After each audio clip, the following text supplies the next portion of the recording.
Hi friends, I am science educator from Sumer academy. दोस्तों, हम लोग साइंस की सीरीज़, मैं एनसीईआरटी की सीरीज़ अपलोड कर रहा हूँ वीडियो, जो कि क्वेश्चन आंसर की सीरीज़ है, जो प्रैक्टिस सेट के लिए केवल बनाई जा रही है।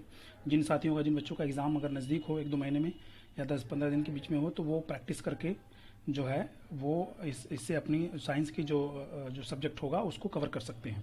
बाकी जिसको थ्योरी क्लास चाहिए, जिसको डिटेल नॉलेज चाहिए, नोट्स चाहिए, तो मैं वो थ्योरी क्लास भी अपलोड कर रहा हूँ। ठीक है, मेरे चैनल पर सुमेर एकेडमी पर जाकर के सब्सक्राइब कर सकते हैं और देख सकते हैं प्लेलिस्ट में जाकर के।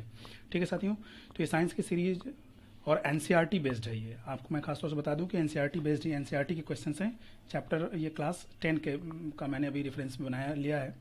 तो उसका ये पहला अभी बायोलॉजी सेक्शन चलेगा, इसके बाद फिजिक्स केमिस्ट्री, तीनों सेक्शन का मैं क्वेश्चन आंसर का वीडियो अपलोड करूंगा। ठीक है, तो बायोलॉजी का ये पहला चैप्टर है, जिसको जो चैप्टर का नाम है लाइफ प्रोसेस।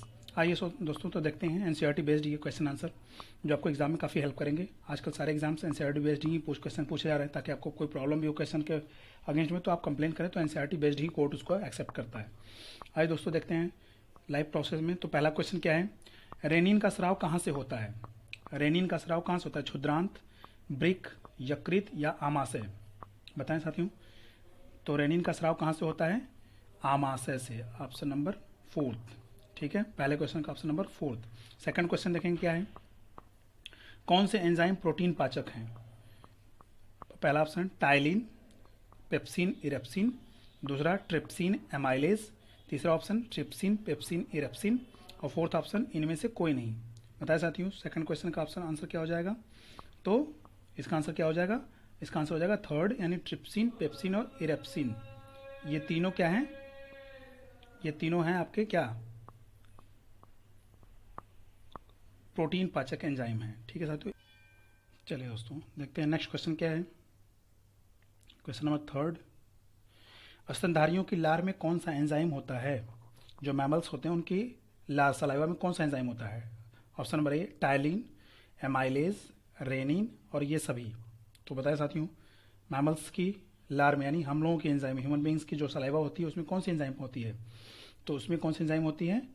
हमको लग रहा है कि सभी मोस्टली लोगों को पता होना चाहिए। इसका आंसर होती है टाइलिन, ऑप्शन नंबर ए। ठीक है, क्वेश्चन नंबर 4 क्या है, आहार नाल के पेशी संकुचन को कहते हैं। आहार नाल का जो पेशी संकुचन होता है उसे हम क्या बोलते हैं? अवशोषण, पाचन, क्रमानुकुंचन और परिसंचरण। तो ऑप्शन नंबर 4 का आंसर क्या हो जाएगा? बताएं।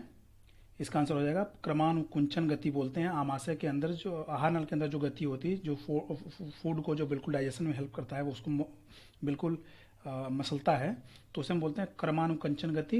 इंग्लिश में बोलते हैं पेरिस्टालसिस मूवमेंट। ठीक है, क्वेश्चन नंबर 5 क्या है, एमाइलेज एंजाइम किस पर क्रिया करता है? एमाइलेज एंजाइम जो है वो किस पर क्रिया करता है? कार्बोहाइड्रेट पे, प्रोटीन पे, थर्ड वसा पे, फोर्थ लवण पे। तो बताएं साथियों, इसका आंसर क्या हो जाएगा? तो एमाइलेज किस पे काम करता है?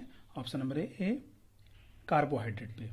नेक्स्ट क्वेश्चन, क्वेश्चन नंबर 6, स्फैग्नोमीटर से नापते हैं। स्फैग्नोमीटर से क्या नापते हैं? रुधिर दाब, नब्ज, हृदय स्पंदन की दर, इनमें से कोई नहीं। तो क्वेश्चन नंबर 6 का पहला ऑप्शन क्या हो जाएगा? आंसर क्या हो जाएगा? पहला आंसर हो जाएगा स्फैग्नोमीटर से ब्लड प्रेशर को नापते हैं। आंसर ऑप्शन नंबर ए। नेक्स्ट क्वेश्चन, क्वेश्चन नंबर 7 क्या है, त्रिवलन कपाट के बीच में होता है। त्रिवलनी कपाट जो होता है वो किसके बीच में होता है? ट्राइकस्पिड वाल। दाहिना व बायां निलय, दाहिना निलय व बायां आलिंद, दाहिना निलय व बायां दाहिना आलिंद, और फोर्थ है बायां निलय व बायां आलिंद। तो बताएं साथियों, किसमें है? क्वेश्चन नंबर 7 का आंसर क्या हो जाएगा? दायां निलय व दाहिना आलिंद। दायां निलय व दाहिना आलिंद हो जाएगा इसका right answer, third. Next question, लसिका रुधिर में किस प्रकार भिन्न होती है? लसिका जो है रुधिर से किस प्रकार भिन्न होती है? बताएं। ऑप्शन नंबर ए आरबीसी का अभाव, ऑप्शन नंबर बी डब्ल्यूबीसी का अभाव, ऑप्शन नंबर सी अधिक आरबीसी व कम डब्ल्यूबीसी, ऑप्शन नंबर 4 ये सभी। साथियों, जब मैं चैप्टर डिटेल में लूँगा, थ्योरी चैप्टर जब लूँगा सर्कुलेटरी सिस्टम, तो उसमें आपको काफ़ी डिटेल में बताऊँगा कि लसिका क्या होती है, आरबीसी, डब्ल्यूबीसी ये सब क्या होते हैं, एरिथ्रोसाइट्स, ग्रेनुलोसाइट्स इसको क्या बोलते हैं। ठीक है साथियों, तो बताएं क्वेश्चन नंबर 8 का आंसर क्या हो जाएगा? आरबीसी का अभाव लसिका में नहीं होता, ऑप्शन नंबर ए। नेक्स्ट क्वेश्चन, क्वेश्चन नंबर 9, प्रकाश संश्लेषण की क्रिया होती है। बताएं, समस्त पौधों में, समस्त जीवों में, समस्त हरे पौधों में, और ऑप्शन नंबर 4 क्या है? ए तथा बी दोनों। बताएं साथियों, संभल के आंसर देंगे, नहीं कि फोर्थ ऑप्शन कर दें, ए तथा बी दोनों। क्या हो जाएगा? ऑप्शन नंबर 3 समस्त हरे पौधों में होता है प्रकाश संश्लेषण की क्रिया। नेक्स्ट क्वेश्चन, क्वेश्चन नंबर 10, प्रकाश में पौधों में प्रकाश संश्लेषण द्वारा भोजन का निर्माण होता है। पौधों में फोटोसिंथेसिस के द्वारा भोजन का निर्माण जो होता है वो कहाँ होता है? जड़ में, पत्ती में, तने में, फूल में। तो इसका आंसर बहुत ईजी है, कहाँ होता है? पत्ती में होता है, लीफ में होता है। Option number second. Next question, question number 11, जल का संवहन होता है। जल का कंडक्शन यानी जो रूट होती है वो जल को मिट्टी से, सॉयल से वाटर को एब्जॉर्व करके वो पत्तियों तक, स्टेम तक इसके द्वारा पहुंचाती है। जाइलम द्वारा, फ्लोएम द्वारा, कॉर्टेक्स द्वारा, मज्जा द्वारा। साथियों ये बहुत कंफ्यूजिंग पॉइंट है। जाइलम और फ्लोएम दो पार्ट होते हैं प्लांट्स में। तो एक क्या करता है? जल का कंडक्शन करता है, जल को पहुंचाता है। दूसरा क्या करता है? मिनरल्स का या खाद्य पदार्थ का, हम कह सकते हैं भोजन का, वो ट्रांसमिट करता है फूड से, मिनरल्स को अर्थ से एब्जॉर्व करके। तो ये बहुत कंफ्यूज करता है कि जल जो है जाइलम को ले जाता है कि फ्लोएम को ले जाता है, फ्लोएम खाद्य पदार्थ को ले जाता है कि जल को लेके जाता है। तो साथियों क्या करना है, आज मैं एक ट्रिक बता रहा हूँ आपको, कभी नहीं भूलेगा, कि ज से जल और ज से जाइलम, यानी जल का संवहन कौन करता है? ऑप्शन नंबर ए हो जाएगा, जाइलम। ठीक है, तो बस एक क्लियर हो गया तो हो गया। उसको भी चाहे तो फ से फ्लोएम, फ से फूड, यानी फूड का ट्रांसफॉर्मेशन कौन करता है, ट्रांसमिशन कौन करता है? फ्लोएम। और ज से जाइलम, जाइलम किसका करता है? जल का। ठीक है, अब कंफ्यूजन नहीं रहेगा मुझे लग रहा है। नेक्स्ट क्वेश्चन, वाष्पोत्सर्जन का महत्व है, ट्रांसपिरेशन का क्या महत्व है? पौधे के वायवीय भागों तक जल पहुंचाना। सेकंड, अतिरिक्त जल को त्यागने व ताप के नियमन में।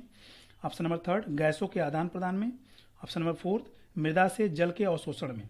बताएं साथियों क्या आंसर होगा इसका, क्वेश्चन नंबर 12 का। तो क्या करता है वाष्पोत्सर्जन का, क्या कार्य है मेन? ऑप्शन नंबर ए राइट आंसर हो जाएगा, पौधों के वायवीय भागों तक जल पहुंचाना। वायु भाग मतलब अपर एपिकल में, मतलब पोर्शन तक, स्टेम, लीफ, ये सब। प्रकाश संश्लेषण में उत्पन्न होने वाली ऑक्सीजन निकलती है। जो प्रकाश संश्लेषण होता है, फोटोसिंथेसिस।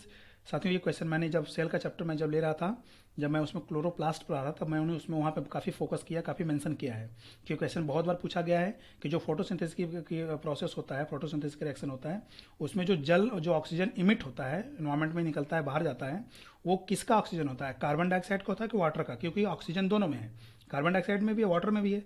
तो वो ऑक्सीजन जो निकलता है एनवायरमेंट में, जो जाता है, जो हम आप लेते हैं ऑक्सीजन, वो किसका ऑक्सीजन होता है? कार्बन डाइऑक्साइड का कि वाटर का? ये क्वेश्चन बहुत पूछा गया। देखिए आपके सामने क्वेश्चन आ गया, तो बताएं किस में होता है, किससे निकलता है? तो इसका राइट आंसर हो जाएगा, मैंने वहां पर भी बताया था कि वो जल से निकलता है। जो साथी लेक्चर देख रहे होंगे उनको पता होगा, वो जल से निकलता है साथी ऑक्सीजन। ठीक है, ये याद रखेंगे आप। नेक्स्ट क्वेश्चन, कार्बन स्वांगीकरण के लिए आवश्यक है। कार्बन स्वांगीकरण के लिए क्या आवश्यक है? बल्ब का प्रकाश, एसिटिलीन, पानी, क्लोरोफिल। क्वेश्चन नंबर 14 बताएं आंसर क्या हो जाएगा? तो क्वेश्चन नंबर 14 क्या हो जाएगा? Chlorophyll, option number 4। Next question 15, प्रकाश संश्लेषण की क्रिया में पादप निम्नलिखित खाद्य बनाते हैं। फोटोसिंथेसिस की जो क्रिया होती है उसमें जो प्लांट्स अपना फूड का फॉर्मेशन करते हैं वो क्या बनाते हैं? उसमें प्रोटीन बनाते हैं, वसा बनाते हैं, मंड बनाते हैं, क्लोरोफिल बनाते हैं। वेरी इजी क्वेश्चन, हर किसी को पता होना चाहिए। तो क्या बनाते हैं? स्टार्च, मंड, ऑप्शन नंबर 3। नेक्स्ट क्वेश्चन 16, पादप निम्नलिखित प्रक्रम द्वारा वायु को शुद्ध करते हैं। किस प्रोसेस के द्वारा जो प्लांट्स होते हैं वो वायु को प्यूरिफाई करते हैं? तो हर किसी को पता है साथियों, ज़्यादा सोचने की बात नहीं है। ऑप्शन मैं नहीं पढ़ूंगा, ऐसे बता देता हूँ, प्रकाश संश्लेषण, फोटोसिंथेसिस के द्वारा। ठीक है, नेक्स्ट क्वेश्चन 17, पौधों और वायुमंडल के बीच गैसों का आदान प्रदान होता है। जो प्लांट्स होते हैं और इन्वायरमेंट के बीच गैसों का आदान प्रदान किसके द्वारा होता है? रंध्रों द्वारा, श्वसन द्वारा, वाष्पोत्सर्जन द्वारा, जाइलम द्वारा। 17 का आंसर क्या हो जाएगा? रंध्रों द्वारा, ऑप्शन नंबर ए। इसको हम क्या बोलते हैं? स्टोमेटल पोर या स्टोमेटा भी बोलते हैं। ठीक है, यहाँ पर गार्ड सेल पाई जाती हैं, वो ओपन और क्लोज होती हैं, तो वहीं से ये स्टोमेटा ओपन और क्लोज होते हैं। क्वेश्चन नंबर 18, पत्तियों से भोज्य पदार्थ को पेड़ के विभिन्न भागों तक स्थानांतरित किया जाता है। जो पत्तियां फूड का फॉर्मेशन करती हैं वहां से उसके प्लांट्स के डिफरेंट पार्ट तक किसके द्वारा पहुंचाया जाता है? मृदुतक द्वारा, जाइलम द्वारा, फ्लोएम द्वारा, दृढ़तक द्वारा। तो क्वेश्चन नंबर 18 देखिए आंसर आ, क्वेश्चन फिर आ गया। मैंने बताया था अभी ट्रिक ऊपर कि फ से फूड और फ से फ्लोएम, यानी ऑप्शन नंबर 3 फ्लोएम के द्वारा फूड का ट्रांसमिशन किया जाता है। नेक्स्ट क्वेश्चन देख लेते हैं साथियों, क्वेश्चन नंबर 19, फ्लोएम द्वारा भोजन का स्थानांतरण होता है। किसके रूप में? फ्लोएम जो भोजन का स्थानांतरण करता है, ट्रांसमिशन करता है, वो किस रूप में करता है? सुक्रोज के रूप में, प्रोटीन के रूप में, हार्मोन्स के रूप में, वसा के रूप में? बताएं। तो इसका आंसर क्या हो जाएगा? इसका आंसर हो जाएगा सुक्रोज के रूप में, ऑप्शन नंबर फर्स्ट। ठीक है, क्वेश्चन नंबर 19 का सुक्रोज। ठीक है, नेक्स्ट क्वेश्चन, मूल रोमों द्वारा खनिज लवणों का अवशोषण होता है। जो मूल रोम रूट में पाई जाती है, जो हेयर लाइक स्ट्रक्चर, जो धागे जैसी संरचना निकली होती है, उसको मूल रोम बोलते हैं। तो वो खनिज यानी मिनरल्स का क्या करते हैं, अवशोषण एब्जॉर्प्शन करते हैं, तो किस रूप में करते हैं, अणुओं के रूप में, आयनों के रूप में, यौगिकों के रूप में या गैसीय रूप में? बताएं। क्वेश्चन नंबर 20 का क्या हो जाएगा, तो आयंस के रूप में, ठीक है, आयनों के रूप में अवशोषण करते हैं। Next question, question number 21, xylem वाहिनियां बनी होती हैं, जो जाइलम की वाहिनियां, वैस्कुलर सिस्टम्स जो होती हैं जाइलम की, वो किससे बनी होती हैं? जीवित कोशिकाओं की, निर्जीव कोशिकाओं की, मृत कोशिकाओं की और प्रोटीन की। साथियों क्वेश्चन बहुत ट्रिकी है और ध्यान देने वाला, पूछने योग्य, एग्जाम में पूछा जा सकता है। तो इसका आंसर क्या हो जाएगा, मृत कोशिकाओं, डेड सेल। ऑप्शन नंबर 3 हो जाएगा क्या, डेड सेल, ठीक है, मृत कोशिकाओं की। क्वेश्चन नंबर 22, पौधों की जड़ों से पत्तियों तक पानी पहुंचता है, जो पौधे की जो रूट है वहां से लेकर के पत्तियां तक पानी किसके द्वारा पहुंचता है? क्वेश्चन रिपीटेड है, थोड़ा सा बस बदला है, क्वेश्चन का स्ट्रक्चर बदला है, फ्लोएम द्वारा, जाइलम द्वारा, मूलरोमो द्वारा, वाहिनियों द्वारा। तो आंसर सबको पता होना चाहिए, ज से जल, ज से जाइलम। नेक्स्ट क्वेश्चन, शाम के समय वाष्पोत्सर्जन की दर क्या हो जाती है, ट्रांसपिरेशन। वाष्पोत्सर्जन समझते हैं सर आप? वाष्पोत्सर्जन क्या होता है, पत्तियों से पानी का वेपर के फॉर्म में निकलना ही क्या कहलाता है, वाष्पोत्सर्जन, ट्रांसपिरेशन। और ये कब होता है, ट्रांसपिरेशन के लिए सबसे ज्यादा क्या जिम्मेदार है, सनलाइट जिम्मेदार है। जितना ज्यादा सनलाइट होगी उतनी ज्यादा ट्रांसपिरेशन रेट बढ़ जाएगी। तो शाम के समय पूछ रहा है, तो शाम के समय वाष्पोत्सर्जन दर क्या हो जाएगी, ऑब्वियसली कम हो जाएगी। 23rd का फर्स्ट आंसर। नेक्स्ट क्वेश्चन 24 क्या है, फुफ्फुस धमनियों से अशुद्ध रुधिर चला जाता है, फुफ्फुस धमनियों से अशुद्ध रुधिर कहाँ जाता है? क्वेश्चन नंबर 24, ऑप्शन ए हृदय में, फेफड़ों में, शरीर की अग्र एवं पश्चिम महाधमनी में, दाएं लिंग में। बताएं साथियों क्वेश्चन नंबर 24 का। अब साथियों थोड़ा सा मैं 1 मिनट का टाइम लेकर आपको एक्सप्लेन कर दूं। यहाँ पे मैं जब चैप्टर सर्कुलेटरी सिस्टम लूंगा तो आपको डिटेल में बताऊंगा कि हमारे बॉडी में, ह्यूमन बॉडी में 2 तरह की आर्टरी सर्कुलेटरी सिस्टम पाई जाती है, पाइपलाइन होती है, जिसको कि हम आर्टरी बोलते हैं और एक को वेंस बोलते हैं। आर्टरी को धमनी और वेन को सिरा बोलते हैं। तो ये ध्यान रखें कि जो आर्टरी होती है यानी धमनी जो होती है उसमें शुद्ध रक्त बहता है। शुद्ध इन द सेंस क्या, शुद्ध रक्त किसको बोलते हैं, क्या उसमें कुछ गंदा है क्या, ऐसा नहीं। शुद्ध रक्त और अशुद्ध रक्त, प्योर एंड इम्प्योर ब्लड, केवल एक बेस पे करते हैं कि जो ब्लड ऑक्सीजनेटेड ब्लड होता है, या हमारी जो मतलब जो ब्लड हमारी लंग से होकर के हमारी बॉडी में जाएगा, लंग से होकर पहले हार्ट में जाता है, फिर वहां से, इन द सेंस कि लंग से होकर के अगर हमारी बॉडी में जाता है किसी भी पार्ट में, तो क्या है, शुद्ध रक्त है, यानी प्योर ब्लड है, ऑक्सीजनेटेड ब्लड है।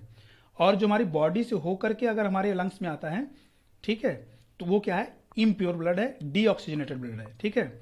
तो मैंने बताया कि धमनियों में शुद्ध रक्त यानी ऑक्सीजनेटेड ब्लड, लेकिन यहाँ क्या कर रहा है, फुफ्फुस धमनियों में अशुद्ध रक्त की बात कर रहा है।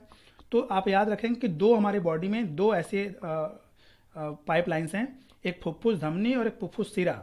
सिरा में अशुद्ध रक्त, धमनी में शुद्ध, लेकिन फुफ्फुस धमनी में अशुद्ध रक्त और फुफ्फुस सिरा में शुद्ध रक्त फ्लो होता है। ये बात आप ध्यान रखेंगे, क्वेश्चन पूछा जाता है एग्जाम में। अब ये किसका थोड़ा सा मैं और एक्सप्लेन एकदम डिटेल में आपको जब लेक्चर लूंगा तब बताऊंगा, एकदम क्लियर हो जाएगा। हमें लग रहा है कि अभी भी क्लियर हो जाना चाहिए क्वेश्चन टैकल करने के लिए। तो क्वेश्चन नंबर 24 का आंसर क्या हो जाएगा, ये हो जाएगा फेफड़ों, चूंकि अशुद्ध रक्त चला जाता कहाँ, फेफड़ों में, ठीक है। चलिए क्वेश्चन नंबर 25 क्या है, अग्न्याशयी रस किसके पाचन में सहायक होता है? जो अग्न्याशयी रस, पैंक्रियाटिक रस जो जूस होता है वो किसमें सहायक होता है पचाने में? ऑप्शन नंबर ए प्रोटीन, सेकंड प्रोटीन एवं फैट, थर्ड प्रोटीन एवं कार्बोहाइड्रेट, फोर्थ प्रोटीन, कार्बोहाइड्रेट और फैट। तीनों को पचाने में क्या बताएं? क्वेश्चन नंबर 25 का तो बिल्कुल ये तीनों को पचाने में हेल्प करता है, प्रोटीन, कार्बोहाइड्रेट और वसा। कौन सा? अग्न्याशयी रस, पैंक्रियाटिक जूस। क्वेश्चन नंबर 26, मनुष्यों में फॉलिक अम्ल की कमी से उत्पन्न होने वाला रोग, फॉलिक एसिड है, फॉलिक एसिड, इसकी कमी हो जाती है तो कौन सा रोग हो जाता है? Pellagra, anaemia, beriberi, dermatitis. बताएं तो इसका आंसर क्या हो जाएगा? इसका आंसर हो जाएगा एनीमिया, ऑप्शन नंबर सेकंड। और खासतौर से ये महिलाओं में होता है, फीमेल्स में होता है, ठीक है। नेक्स्ट क्वेश्चन देख लेते हैं, क्वेश्चन नंबर 27 क्या है, सॉरी, पादपों में वायु प्रदूषण कम करने वाली प्रक्रिया है, पादपों में वायु प्रदूषण कम करने वाली प्रक्रिया कौन सी है? बताएं, श्वसन, प्रकाश संश्लेषण, वाष्पोत्सर्जन, प्रोटीन संश्लेषण। 27, तो वायु प्रदूषण कौन सी प्रक्रिया कम करती है?